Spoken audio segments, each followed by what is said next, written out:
आपका स्वागत है हमारे YouTube चैनल DK स्टोरी में।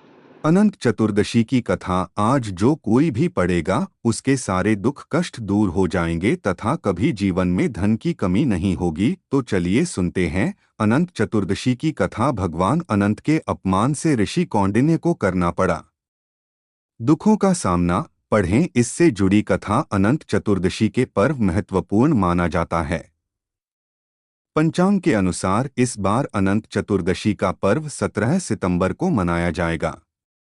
धार्मिक मान्यता के अनुसार इस दिन भगवान विष्णु और मां लक्ष्मी की पूजा अर्चना करने से साधक की प्रभु सभी मनोकामनाएं पूरी करते हैं और सुख समृद्धि में वृद्धि होती है।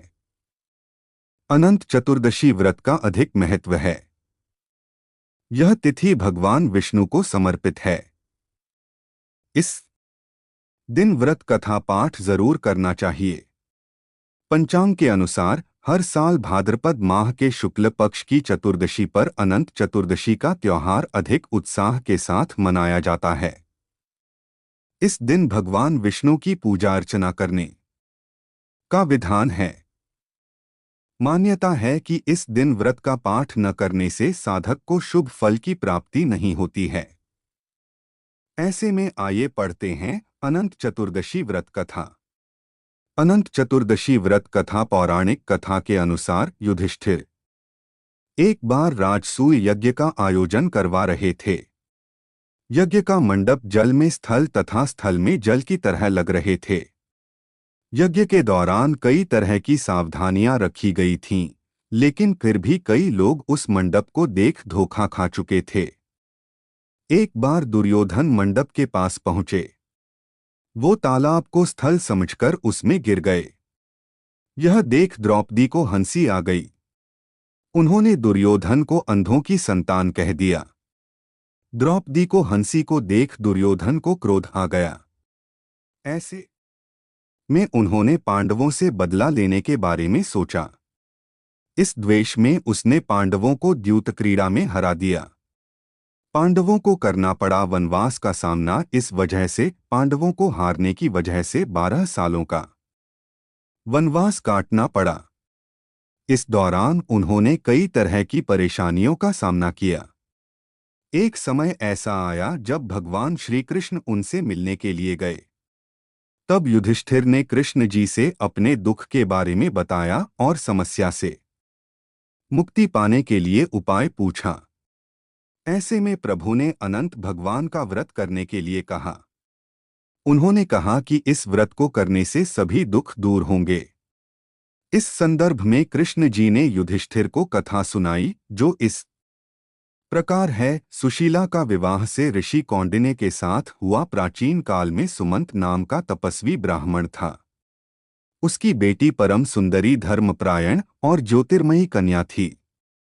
कुछ समय के बाद ब्राह्मण की पत्नी दीक्षा की मृत्यु हो गई। ऐसे में उसने दोबारा विवाह कर लिया और अपनी पुत्री सुशीला का विवाह ऋषि कौंडिन्य से करवा दिया। इसके बाद कौंडिन्य सुशीला को लेकर अपने आश्रम की तरफ चल दिए। ऋषि कौंडिन्य ने किया भगवान अनंत का अपमान। आश्रम पहुंचने के दौरान ही रात हो गई और वो दोनों नदी तट पर ही रुक गए। इस दौरान सुशीला ने कुछ स्त्रियों को सुंदर वस्त्र में देखा और वह किसी भगवान की उपासना कर रही थी। इस बारे में सुशीला ने स्त्रियों से पूछा तो उन्होंने अनंत व्रत के महत्व के बारे में बताया। सुशीला ने भी उसी जगह पर पूजा की। उसने 14 गांठों वाला डोर हाथ में बांध लिया और अपनी पति ऋषि कौंडिन्य के पास आ गई। डोर के बारे कौंडिन्य के द्वारा पूछे जाने पर सुशीला ने व्रत के बारे में बताया, परंतु ऋषि ने उसे तोड़ दिया और आग में जला दिया। ऐसा करने से अनंत भगवान का अपमान हुआ। इसकी वजह से ऋषि कौंडिन्य बहुत दुखी हुए। उनके पास जो कुछ भी था वो सब नष्ट हो गया। उन्होंने अपनी पत्नी से पूछा कि इस दरिद्रता का कारण क्या है। तब सुशीला ने उन्हें डोरा जलाने वाली याद दिलाई। ऋषि कौंडिन्य को गलती का हुआ एहसास, उसे अपनी गलती का एहसास हुआ और उस दौरे की प्राप्ति के लिए कई दिनों तक वो वहीं रहे, लेकिन उन्हें सफलता प्राप्त नहीं हुई। लंबे समय तक भटकने के पश्चात वो भूमि पर गिर पड़े।